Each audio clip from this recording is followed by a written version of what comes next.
Hey everybody, this is my next stop on my trial garden tour, and this is Walters Gardens, and this is home of Proven Winner perennials as well as many other amazing varieties of perennials. And so I'm going to take you a tour of their show gardens because they are absolutely extraordinary. I'll start kind of in the shady area because I know a lot of people are interested in plants for shade. They have a new additions area as well, so I'll show you what's been new over the last 2 years. There's some pretty incredible stuff that they're coming out with. And so let's just flip this around and I'll give you a little peek at kind of this shade area first, and then we'll just head right into some of the sunny spots. There are so many plants here though, I will not get to all of them, and I will not know the names of all of them. I have to confess that right up front.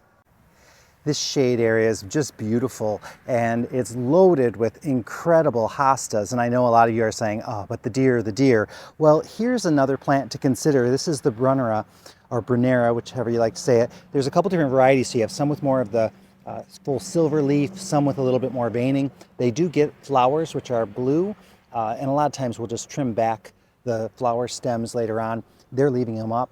You can see a lot of the hostas are in bloom, so you get quite a range from the more white to the more lavender blooms on hostas.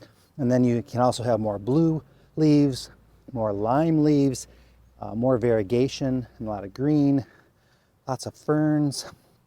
This is the Japanese grass, Hanakaloa, can't pronounce it right. Wow, look at the size of this. Just really amazing when you start seeing these all in bloom. And they do a pretty good job of labeling plants, so that's very, very helpful. I think that's a pulmonaria, I think, or is it a polonium? I always get the two confused. Over here, what did I see? Oh, back there, these two lime green plants over there, that's an Aralia Sun King. So that's a really nice perennial for the shade because it gets really quite large. It dies back every year, but it grows back pretty quickly. Oh my goodness. I mean, the size of these plants is just incredible. They're even growing hydrangeas in this really shady spot, but you can see it's not getting its usual kind of mounding shape. It's a little bit smaller. The flowers are a little bit like less full as well, but it's still growing. Ligularia is another nice option. This one's just kind of finishing up, but it has these really nice kind of triangle shaped leaves. Usually they're serrated, and then you have the nice yellow flower on it as well. And there's a couple different varieties of this.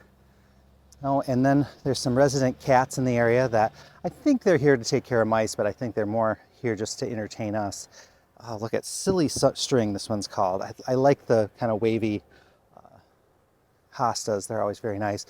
Also have heucheras. A lot of heucheras can do very well in the shade, and heucheras are known for those beautiful foliage colors. So you can have the greens, limes. You can also have these butterscotch and cream colors. Some astilbe.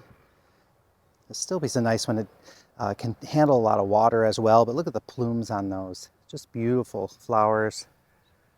Let's see, now a little bit more sun. So we can do daylilies in part sun, but you can see there's some phlox, Nymphophia, daisies.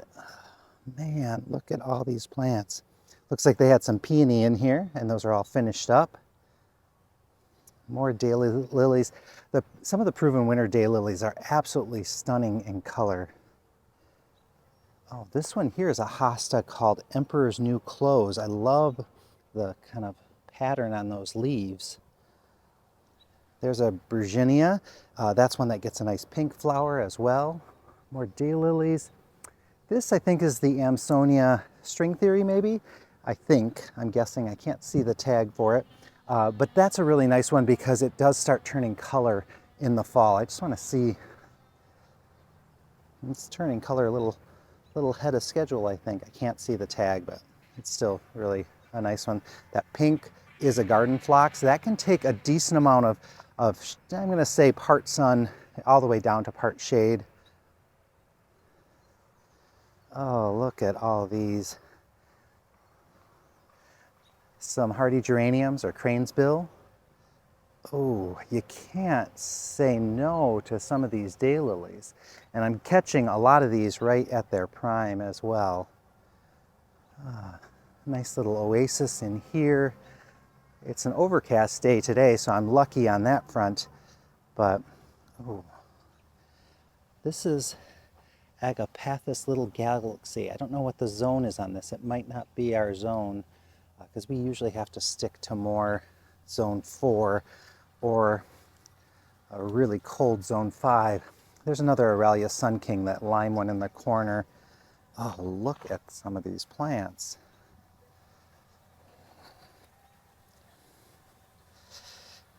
Oh, and this is probably an anemone. Is it maybe Fall in Love Sweetly? Is that what it's called? Oh my gosh.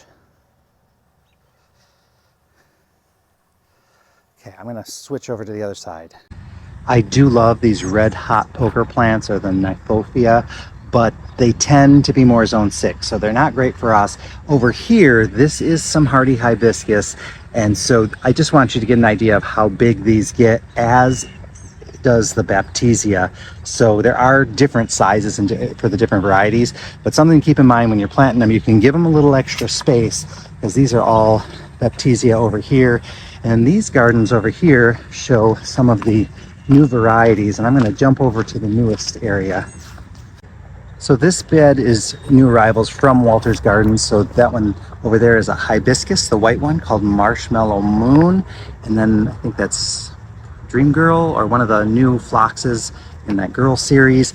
This one I think is Watermelon Ruffles for this hibiscus, and if you look, the petals are all beautiful little ruffly additions on there. This is another phlox, not sure the name, don't see the tag on that one. This one is a really beautiful delphinium called Red Lark, and I really like the color on this. It's kind of a coral peachy red. So really kind of interesting. I'd be curious to see how this does over the years. It'll probably get more stalks than what we see right now in its early time. This is an echinacea called Watermelon Sugar. So it's kind of got that nice big dome of color. And then this is a new Artemisia, I think. Trying to see the name. Not sure what the name of that one is. I don't see a tag for it. Then over here, I think these are possibly new additions or recent additions. I think these are last year's. So this here, let's look at the exact name. This is a dicentra called Pink Diamonds. I really like this one because for a bleeding heart, it can take full sun. In fact, it prefers full sun. So that's a really nice one. Rock and Grow Yellow Brick Road Sedum. So it gets nice yellow flowers on it. Let's see. I think that might be Midnight Masquerade. That's a really nice, is it Pennisedum or Penstemon? Penstemon. And then a nice, really big hardy hibiscus, more daylilies, allium, and that is the Serendipity. That's one that we do carry, and it's been very, very successful. Yellow My Darling Echinacea.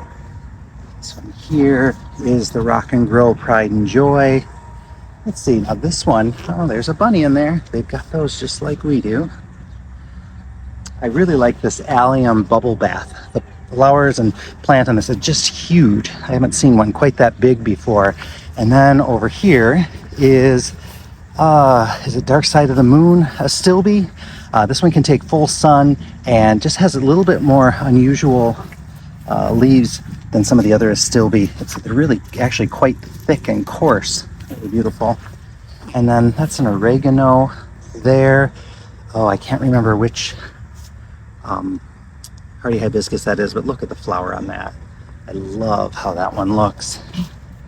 Is this the fuchsia is bright echinacea? I think it probably is. Yep. And then I'm not sure. Okay, so this is they don't have a visible tag for the lavender. It's probably the Proven Winners variety. Look at that Russian sage. Looks beautiful.